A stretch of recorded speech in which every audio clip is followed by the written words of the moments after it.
Very pleasant. Good morning, everybody. Welcome to another edition of the Morning Briefing. I'm Jeff DeForest, along with one Mike Lubie Lubitz, and you're going to hear this word a lot. Well, I mean, it's an interesting time, huh? Kind of a conundrum. Everything is coming together, a perfect storm of wonderful events in the sporting world where you have first round action, which has been pretty compelling for the most part, especially in the NHL.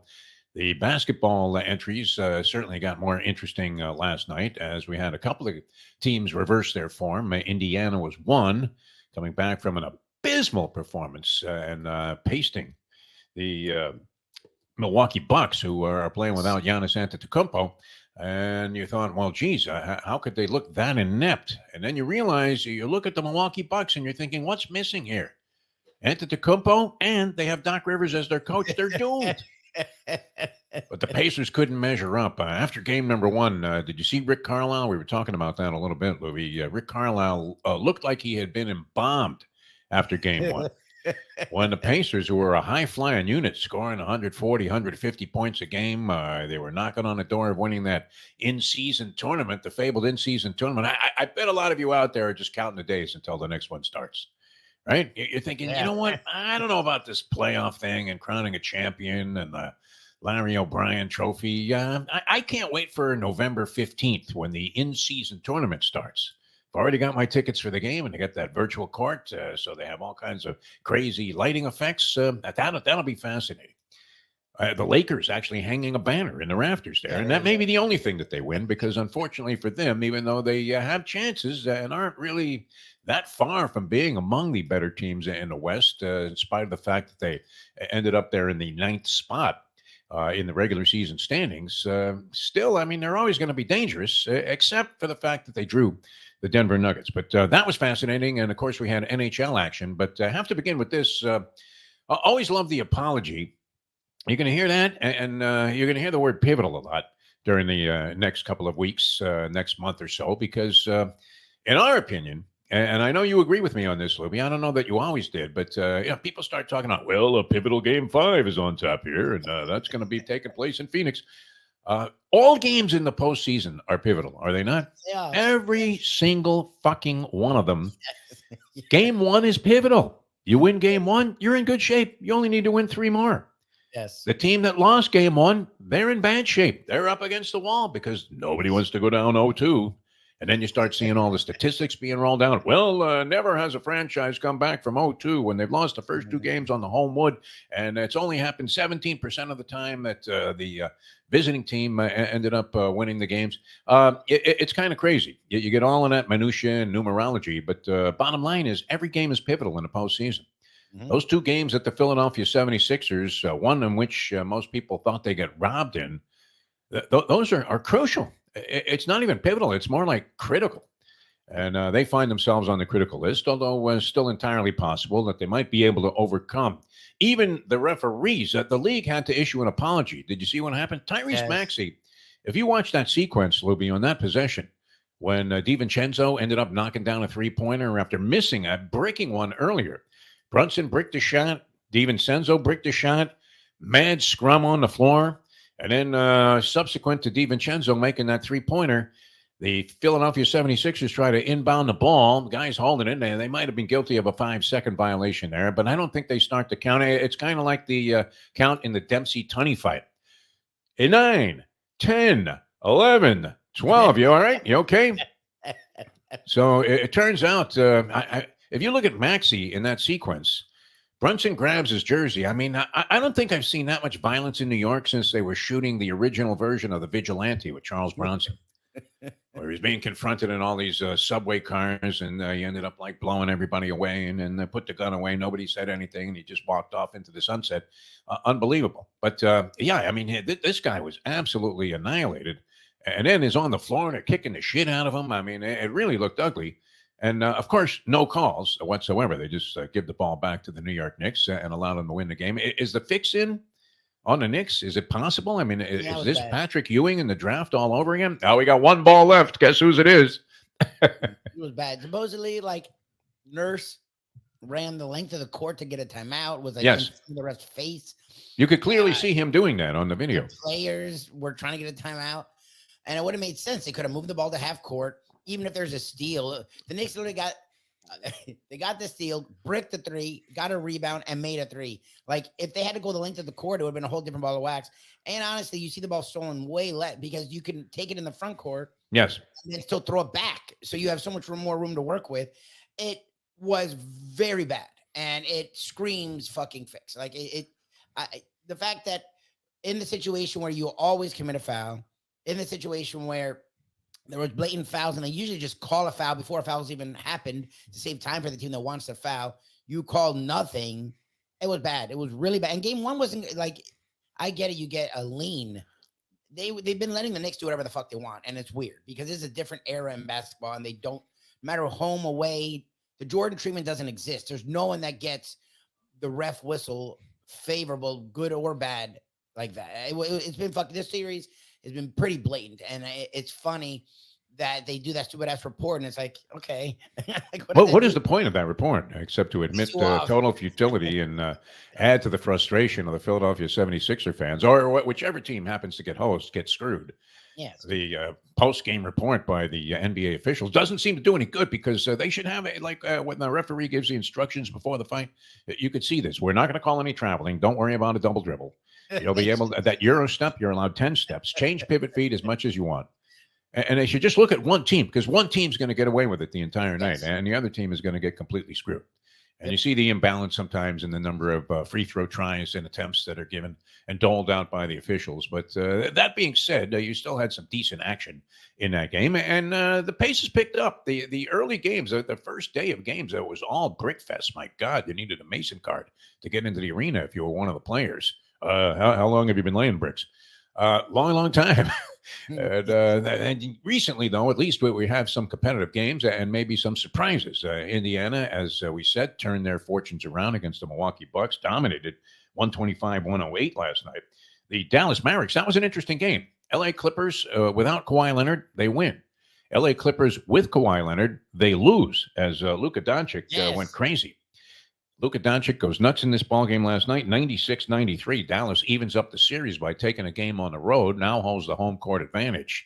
Interesting contrast with Steve Ballmer and Mark Cuban. Remember when everybody thought that Mark Cuban was just a lunatic, a nut job, and he was overreacting to everything, and he was always cursing out the officials. He was getting fined. They couldn't find a fine big enough. It's like the judge in the Donald Trump case. I don't know. What can I fine this guy? Yeah, how about $40 million? That'll be fine. Yeah, exactly. And David Stern was issuing and administering fines that were of a level that we've never seen in any sport, and all aimed at Mark Cuban to get him to shut the fuck up about what really what was just blatantly obvious, and that was that the NBA has a genuine officiating problem. I think Tim Donaghy was in the league at that time, so he may have had an even more legitimate beef with what we know afterwards. But nonetheless, Mark Cuban has become like the epitome of cool now, hasn't he? Yeah. And you're watching Steve Ballmer. He looks like the chef that just had somebody return a steak that he had already taken back 3 times and tried to put more fire on. And he looked like he's about to explode and just, start firing dishes all around the kitchen there. He's insane, Steve Ballmer, for, I guess, having all that money. See, I would be very calm if I had $240 billion or whatever it is that this guy is worth. I don't know about you, Lubie, but I think that would solve all of my nerve problems, having that kind of capital. Now, it doesn't necessarily, money can't buy you happiness, but it can buy you an NBA basketball team. I kind of dig this guy's enthusiasm. It's a little over the top. What do you think? Steve Ballmer, right? Does he make a fool of himself? Does he make an ass of himself? He does literally kind of stand out there with all of his antics, even more than Donald Sterling did when he was holding hands with V. Stiviano. And saying, are those black people? I want them out of here. I guess it go either way. Like, you're so rich that you don't give a fuck how people think, I guess. Yeah. So you just are a lunatic and don't feel when you're broke, you have to worry about it because people fire you when you're worth, I think if he's not worth hundreds of billions, he's worth lots and lots of billions. I don't know that you need hundreds of billions. Yeah. But I'm saying, like, he is personally worth multiple billions. Yes. I guess you don't have to worry about how people react. You're like, okay, who gives a shit about TMZ? Like, I'm worth billions. Shouldn't he buy racehorses? I mean, with his level, excitability level, shouldn't he be in horse racing? I mean, couldn't you see him rooting one home in the Kentucky Derby? Come on with that 5. Come on with that 5. That would be more appropriate. But he does get very psyched up about these ball games. But now he has a little worry on his hands as the Dallas Mavericks came back and won a game. And they don't win games when they score less than 100 points. I don't know if they'd won a game all season when they scored less than 100 points, but they do it last night, 96-93 over the LA Clippers. Luka, fantastic. Is the GM still around with Atlanta? I can't imagine that decided, hey, you know what? Why don't we trade Trae Young and get Trae Young and give up Luka Doncic? Does that loom as one of the worst trades of all time, Lubie, even though Trae Young is not a terrible asset to have if you're an NBA basketball team? Most people would say, hey, some of those bombs that he takes from beyond the Coke machine probably are denigrating, any chance he has of being considered a great player. He's prone to periods and stretches of wild and chaotic turnovers and where he clearly is a detriment to the team. You don't see that from Luka Doncic, even though he chucks the ball up there probably more frequently even than Trae Young and shoots from almost equally long range. But is that going to go down as one of the worst trades in basketball history? What do you think? It's Is that up there with Joe Barry Carroll for the Chief and Kevin McHale? It gets weird because, again, there's I don't know if a long list, but there's a solid list of players who went on or were already great for guys that at the time were okay and went on to be bad, or were good, went on to be okay. So this isn't that. This is a weird trade because the Hawks did get a guy, and I think Trae Young's either been an all-star either every year or almost every year. He's a guy. They did go to a conference finals, and he was the best player on that team. They have been in the playoffs, I think, every year, or at least playing every year. So it's not like they got a dud. Again, we've seen these trades happen. He's not worthless. One team gets Kareem and the other team gets guys that barely play. Like, this is Brian Winters. yeah. Like, this isn't that, but you're not wrong. Like, Luka is widely regarded as the second or third best player in the league. And Trae Young, for the second straight year, is clearly on a trading block of some kind. And it feels like we'll go somewhere. They're not the same. So it's curious. Could the Hawks be with Doncic? You would think much better. Like, they've been to conference finals. They're a top 6 to 7 seed every year. They're competitive in the playoffs every year. No one questions him. They question the team. They don't question him. In Atlanta, all they do is question Trae Young. It's a weird thing because it's not one of the worst trades ever, but it's not a great trade. Like, you're not happy about that trade. And you have to give Kyrie Irving some credit, I guess. He certainly has toned down the outrageousness that was always associated with him. You hear nothing about him. In fact, when you see him trot out there for the Dallas Mavericks, and he started out a little cold last night, but then came on, was very influential in this victory, had 23 points and fine all-around game, made some incredible shots, including a left-hander while he was falling down, floating into the lane there. I don't know that anybody's better at converting at or around the bucket than Kyrie Irving has been over the last several years. But we're not hearing of the flat earth theory, no hatred of Jews. Especially would have been inappropriate around Passover here for him to start spewing out his anti-Semitic swill. It's very quiet there in Dallas. We have heard virtually no noise, so that's worked out well. I forgot he was there, and he and Luke have played well all year together. It's just, is that enough? It wasn't enough in game 2.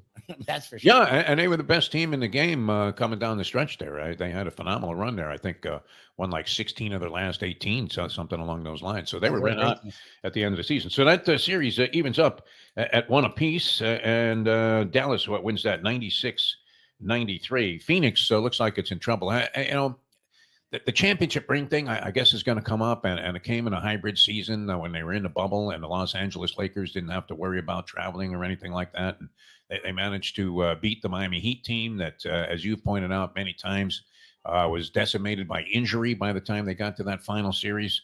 Yep. So there was an element of luck there, and it was bizarre circumstances. But outside of that, Frank Vogel, has anybody done less with more than Frank Vogel as a head coach? That's a broad statement. You could probably fit a lot of names in there. I'm sure a lot of you guys that are dealing with coaches that are heading up losing teams in your home city are thinking, oh, yeah, well, how about this guy? But Frank Vogel, what the hell has he done? He's got a very good Phoenix Suns team. For them to be getting smoked like they are in their series so far against Minnesota. Minnesota was very good all year. Not too many people follow them, but nonetheless, they got creamed last night. And I'm looking at Frank Vogel and thinking, what is this guy's distinction as a basketball coach, except that he has that that won championship with the Lakers. He's been the head coach of some very good teams and seemed to be radically underachieving. Is that fair, or are we being? No. Like, what's funny is, look, it's not like he's had perfect rosters. He hasn't Yeah, had the Nuggets, but he's had LeBron and AD. He's had that Pacers team yeah, was the good one team that teams. really pushed the Heat. And it felt like, remember that one year they were up on the Heat, and it felt like the Heat were in utter disarray. It feels like a good coach could have found a way. Look, the Heat were the better team, but still, like, it wasn't that team sucked. That team gave the Heat fits. And look, the Suns team again. It's not a perfect roster. I thought it would be a fucking weird team, but they have talent, and you have Beal, Durant, and Booker all healthy, which is a rarity, and they're not even out there. Like, it's just like dumb. Like, Yeah. the T-Wolves are a nice team, but they shouldn't be annihilated. They're the young team. Like, this is a veteran-laden team that was put together to go for a ring, and it looks like they may get swept. I think this is hard to say, and it's like one of those things that you say to be cool if you're on the air, but I believe it to be true. And I don't know that anybody. The argument is kind of dissipated over the years about what is the toughest sport to win a championship in. I would have to say it's the NHL, no doubt about it. And I'm thinking the NHL action so far has more than justified the idea that their game is the game when it gets to the postseason. Now, a lot of people don't understand it. And I think, well, geez, what is it? It's soccer on skates. There's not a lot of scoring, although there's been more scoring in the NHL. It seems like the last couple of years. I don't have the statistics on it, but it does seem like you see more high-scoring games. So they've addressed that. Pace of the game is insane. It's unfortunate that it doesn't translate as well to TV as basketball does, because if you're at the arena live, it's literally among the most entertaining things that you could ever watch. You see so many different things that aren't able to be focused upon by the cameras that are covering the game, although they do a very good job. Ever since they got rid of that glowing puck, remember that? When the puck would be right there in the center ice circle, but the glowing puck, well, Fox did that when they had the rights to hockey for a while, which was a tough push on the weekend, a Saturday afternoon hockey game. Who's watching that game between Minnesota and the now defunct Phoenix Coyotes? You're unlikely to stick with that. But they try to illustrate the game a little bit by having the thing they do in golf, right, where Scotty Scheffler hits a ball and the stripe goes way off to the right. And you're saying, that's got to be in the fucking trees. And then he walks out. It's dead center in the middle of the fairway. And that happened with that puck thing, right? The puck would be on the ice, maybe even going into the goal. And the line would have it hitting some nun in the eyeball in the fourth row in Mes, Maine. And so it was more of a distraction than anything else. But you would have to say that the NHL has been delivering. Now we're involved in a series here with our local team, and it's a bloodbath, and it's the one in-state rivalry that has some substance to it, and that is Tampa Bay, the Tampa Bay Lightning, and the Florida Panthers. There's a genuine acrimony between those two teams. Yes. Anywhere else in the state, you don't have these rivalries. The Dolphins play the Bucks. They play Jacksonville. Nobody gives a shit. Baseball, nobody cares about baseball in South Florida anyway. And the Marlins, we did recommend to you, if you watched our License to Steal baseball preview, under on the Marlins. That was the best piece of inside information I think we've ever had access to. Incredible. Collect in May. They got shut out for the second time. They haven't scored a run in 20 innings here. They couldn't score at a Heidi Fleiss pool party, this team. It's unbelievable. That's great. But the hockey is definitely taken center stage, and a great game last night. You probably see, holy Gump Worsley, what are we talking about here? Probably see, it could be the best save I've ever seen in Stanley Cup and or maybe even, I don't know, it's a lot to say NHL history, by Sergei Bobrovsky. Who, nice. Oh, my God. If you saw this save that he made in last night's game, and it ended up being a 3-2 game in overtime, won by the Panthers, now up 2-0, with the series shifting back for a pivotal game 3 in Tampa. And I don't know that the series is decided. It's been 3-2 games.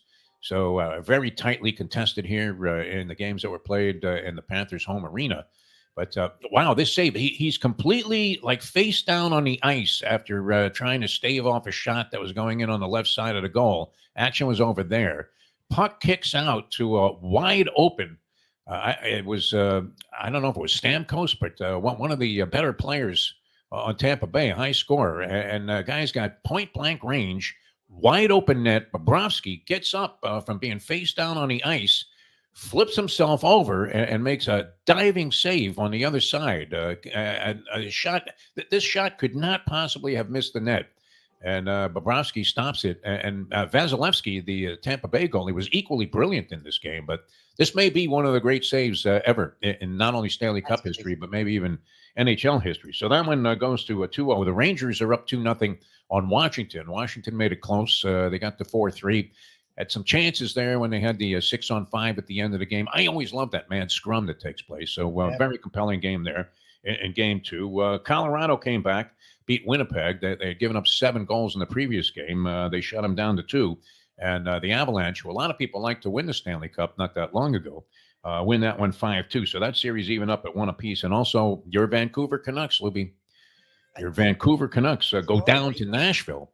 Nashville was ahead in game 1 and ended up losing. I think it was 4-2 the final there, but 4-1 last night. So a lot of action and a bunch of stuff on tap tonight. I don't know that you could ask for much more, Louis, when it comes to sports. And we didn't even mention, imagine this, one day before, and we just did about 25 minutes of broadcasting here without mentioning the draft.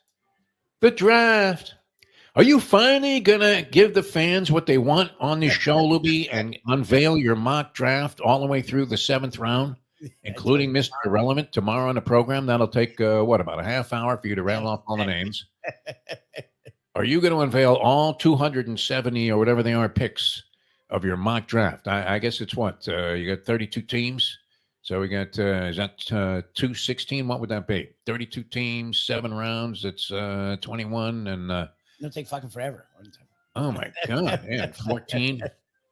That would take forever. We would need to do that over a few days. So we've already blown that, but it'll be very interesting. And of course, we'll have some more on that coming up for you tomorrow. That's going to do it for today's edition of the Morning Briefing. A lot of fun being with you, but just a very entertaining evening of sports viewing last night. And it's wall to wall too. It really is. I don't know if I'm going to gargle with Visine tonight or just take a dilaudid drip because all of it's heck.